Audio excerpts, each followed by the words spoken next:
En voiture, des personnes font la queue dans un lieu de dépistage du gouvernement fédéral. C'était la semaine dernière à Miami, en Floride. Le journal Miami Herald rapporte que bien que les cas de Covid-19 aient augmenté dans tous les groupes d'âge de l'État, le plus grand bond a été répertorié chez les enfants de moins de 12 ans. Les infections sont à leur plus haut niveau depuis 6 mois et selon la Maison-Blanche, la Floride fait partie des 7 États représentant la moitié de tous les nouveaux cas. Nous ne serions pas là où nous sommes en ce moment avec cette augmentation du variant Delta si nous avions été plus efficaces pour amener tout le monde à profiter de ces vaccinations. Et maintenant, nous payons un prix terrible. Lors d'une récente conférence de presse, le gouverneur républicain de la Floride, Ron DeSantis, a minimisé les risques. Je pense qu'il est important de le souligner car évidemment les médias font de l'hystérie. Vous essayez de faire peur, vous essayez de faire ce genre de choses et quand vous parlez d'hospitalisation, nos hôpitaux fonctionnent normalement. D'après le docteur Collins, la vaccination demeure la meilleure voie à suivre alors que les États-Unis sont confrontés à une nouvelle tendance alarmante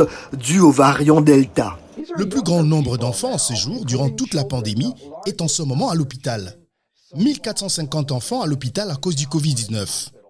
Et bien sûr, comme ils ont moins de 12 ans, beaucoup d'entre eux ne pouvaient pas être vaccinés, mais le reste d'entre nous qui avons plus de 12 ans auraient pu faire un meilleur travail. Et tandis que les cas continuent de grimper à travers le pays, notamment en Floride, le gouverneur DeSantis s'engage à maintenir le cap de sa politique. En termes de fermeture, nous ne fermons pas. Nous allons ouvrir les écoles. Nous protégeons le travail de chaque habitant de Floride. Nous protégeons les petites entreprises. Ces interventions ont échoué à maintes reprises tout au long de cette pandémie, non seulement aux États-Unis, mais à l'étranger.